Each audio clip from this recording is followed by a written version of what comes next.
സ്ത്രീകൾ പൊതുസമൂഹത്തിൽ എപ്പോഴും കംഫർട്ട് സോണിലാണ് നിൽക്കുന്നത്. എവിടെ ഒരു പ്രശ്നം ഉണ്ടായാലും വീട്ടിൽ നിന്ന് അച്ഛനും അമ്മയൊന്നും ഓടി വരണ്ട. എന്നെ ഒരാൾ ജംഗ്ഷനിലിട്ട് ഇടിച്ചിട്ടുണ്ടെങ്കിൽ എൻ്റെ അനിയനോ ചേട്ടനോ വന്നം തിരിച്ചിടിക്കാനായിട്ട്. പക്ഷേ നിങ്ങളാരെങ്കിലും ജംഗ്ഷൻ വെച്ചൊന്ന് ഉപദ്രവിച്ച് ആ നിൽക്കണതൊക്കെ നിങ്ങളുടെ ആങ്ങളമാരും എല്ലാവരും ഇടപെട്ടു എന്നുള്ളൊരു ഉറപ്പാണ്. തെറ്റും ശരി അവിടെ നോക്കൂല. ഞാനിപ്പോൾ എൻ്റെ വൈഫിനെ കൂട്ടിയിട്ട് റോട്ടിൽ നിന്നിട്ട് ഞാൻ വൈഫിനെ കവളത്തിട്ട് തട്ട് കൊടുത്തിട്ടുണ്ടെങ്കിൽ എപ്പോൾ ഞാൻ ഇടി കൊണ്ടെന്ന് ചോദിച്ചാൽ മതി, പ്രതികരിക്കണം. അതാണ് അതിന്റെ എല്ലാവരും ഉണ്ടാകും കൂടെ. അത് പക്ഷേ ഒരു ആണിനാണ് ഇത് സംഭവിക്കണമെങ്കിൽ ആണിൻ്റെ കൂട്ടുകാരന്മാർ ഫോൺ ചെയ്ത് വരുത്തണം, അല്ലെങ്കിൽ വീട്ടിൽ നിന്ന് ആൾക്കാർ വന്ന് ഇതൊക്കെ ചെയ്യണമെങ്കിൽ. ബാക്കി നമ്മുടെ അല്ല അമ്മമാർ നല്ല പിടിക്കില്ല അവിടെ കിടന്ന് വെച്ചാൽ. പക്ഷേ സ്ത്രീക്ക് സംഭവിച്ചാൽ സമ്മതിക്കില്ല. ഞാനിടിക്കും ആദ്യം ചാടി. അത് പെണ്ണുങ്ങളെ തല്ലണമെന്ന് പറഞ്ഞിട്ടുണ്ടെങ്കിലല്ല, ഭൂമിയിലെ ഏറ്റവും പുഴുവാണ് അവൻ. പുഴുവാണ്. കാരണം തിരിച്ച് തല്ലൂലെന്നുള്ള ഒരു ധൈര്യം ഉള്ളത് കൊണ്ട് മാത്രമാണ് അവൻ ചെയ്യുന്നത്. അതുപോലെ പെണ്ണുങ്ങൾക്കും ഉണ്ടിട്ടാ.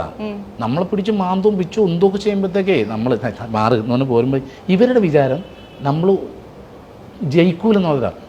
ഒരു തോണ്ടുകൊണ്ടേ താഴെ വീഴും. പക്ഷെ നമ്മൾ ചെയ്യാത്ത എന്താണെന്നറിയാമോ? സ്നേഹം കിടക്കണോണ്ടാണ്. നമ്മളൊന്ന് ഉള്ളി നോവിച്ചാൽ എനിക്കും കൂടി നോവും. അപ്പം അതുകൊണ്ട് ചെയ്യാത്തതാണ്. അത് പെണ്ണുങ്ങൾ മനസ്സിലാക്കണം. ഇപ്പോൾ പല നടന്മാരും പറഞ്ഞിട്ടുണ്ട്, ആദ്യ കാലങ്ങളിലൊന്നും നമുക്കൊരു കഥ തിരഞ്ഞെടുക്കാൻ, ഒരു ക്യാരക്ടർ തിരഞ്ഞെടുക്കാനുള്ള ഒരു സാഹചര്യമൊന്നുമില്ല. എടുക്കുന്നു, അഭിനയിക്കുന്നു. പിന്നീട് ഒരു കുറേ വർഷങ്ങൾ കഴിഞ്ഞിട്ടാണ് ഇത് ചെയ്യണോ വേണ്ടയോ എന്നുള്ളതൊക്കെ. അപ്പോൾ ആ ഒരു സ്റ്റേജിലോട്ട് എത്തിയോ, അതോ എന്നാണ് എത്തിയത്? അല്ല, ഒരിക്കലും എത്തൂല. നമ്മളൊന്നും ഒരിക്കലും എത്തൂല. നമ്മൾ ഈ സെൻട്രൽ ക്യാരക്ടർ ചെയ്യുന്ന ആർട്ടിസ്റ്റുകൾ മാത്രം ഇങ്ങനെ സബ്ജക്റ്റ് നോക്കിയിട്ട് ഇത് ചെയ്യണം. നമ്മളെപ്പോഴും സപ്പോർട്ടിങ് ക്യാരക്ടറാണ് ചെയ്തു പോണത്. അങ്ങനെ നോക്കുമ്പോഴത്തേക്ക് നമ്മൾ കഥ ഒന്ന് കേൾക്കട്ടെ, വായിച്ച് ഒരു പ്രാവശ്യം കൂടി വായിച്ച് ഇങ്ങനെയൊന്നും പറയാം, നീ അവിടെ ഇരുന്നോ ഞാൻ വേറെ ആളെ നോക്കിക്കോളാം എന്ന് പറഞ്ഞ് പോകും. ഇപ്പം നമ്മൾ ചെയ്യേണ്ടതെന്ന് വെച്ചാൽ ഇപ്പോൾ മെയിൻ ക്യാരക്ടർ ചെയ്യണത് അവരൊക്കെ ആണെങ്കിൽ സബ്ജക്റ്റ് കേട്ട് ഓക്കെ പറയും. അതിൻ്റെ കൂടെ നമ്മൾ ക്യാരക്ടർ മെയിൻ ക്യാരക്ടർ ആരാ ചെയ്യണമെന്ന് നമ്മൾ നോക്കും. അപ്പം നമ്മളെ കൂടെ നമ്മൾ സപ്പോർട്ട് ചെയ്യണത് അതിലത്തെ ക്യാരക്ടർ ആരാ ചെയ്യണമെന്ന് നോക്കും.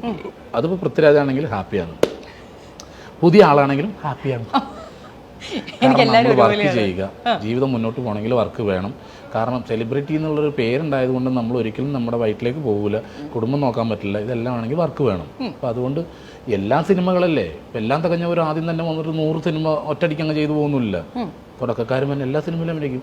ഈ സ്റ്റേജ് ഷോയ്ക്കൊക്കെ അവതരിപ്പിക്കാൻ പോയിട്ട് ഇപ്പം നാദിർഷായ്ക്ക് ഒരു തവണ വന്നിട്ട് പറഞ്ഞിട്ടുണ്ട്, ആകെപ്പടെ പ്രശ്നമായി, പറ്റിച്ചു, പിന്നെ ചില ഒരു സ്ഥലത്ത് സ്റ്റേജിന് തീയിട്ടൊരു കഥ, അങ്ങനത്തെ എല്ലാം പറഞ്ഞിട്ടുണ്ട്. അപ്പം ഒരുപാട് സഞ്ചരിച്ചിട്ടില്ല ഈ സ്റ്റേജ് ഷോ പരിപാടിയിലായിരുന്നു. അപ്പം ദൂരാനുഭവങ്ങളും ഉണ്ടായിട്ടുണ്ടോ നിങ്ങൾ? ഒത്തിരി ഉണ്ട്. ഇതുപോലെ പൈസ ഇപ്പോൾ വരും ചേട്ടാ, ഇപ്പോൾ വരും എന്ന് പറഞ്ഞിട്ട് അവസാനം എൻ്റെ അടുത്ത് പറഞ്ഞ് ഭാര്യ 2.5 ലക്ഷം രൂപ എനിക്ക് തന്നെ. ഞാൻ ആ 2.5 ലക്ഷം രൂപ ഞാൻ ആർട്ടിസ്റ്റുകളെ പിരിച്ചു വിടണ്ട. എനിക്ക് ഞാൻ അപ്പം തന്നെ ആർട്ടിസ്റ്റുകളെ പിരിച്ചു വിട്ടു. എന്നിട്ടും പൈസ തരാൻ ഹോട്ടലിൽ ഇരിക്കട്ടെ, ഞാൻ അങ്ങോട്ട് വരാമെന്നുണ്ട്. ഹോട്ടലിൽ ഞാൻ ലഞ്ച് പോലും കഴിച്ചിട്ടില്ല, ഡിന്നർ പോലും കഴിച്ചിട്ടില്ല നൈറ്റ്. അങ്ങനെ ഇരിക്കുകയെ. കാരണം ഇവരെല്ലാവരും സെറ്റ് ചെയ്ത് വിട്ടു. ഞാൻ ഈ ചെക്കനും ഭാര്യയും ഒരു കുഞ്ഞുമായിട്ടുണ്ട്, പൊടി കുഞ്ഞു ഇതായിട്ട് വന്ന് എൻ്റെ മുമ്പിൽ വന്നിരുന്നിട്ട് പറഞ്ഞു, ചേട്ടാ വിചാരിച്ച പോലെ ടിക്കറ്റൊന്നും കളക്ഷൻ ആയില്ല, പൈസ ഒന്നും കിട്ടിയില്ല, ഒരു താക്കോല് നിന്ന് എൻ്റെ കാറിൻ്റെ ഇത് ചേട്ടനെടുത്തു എന്ന് പറഞ്ഞു.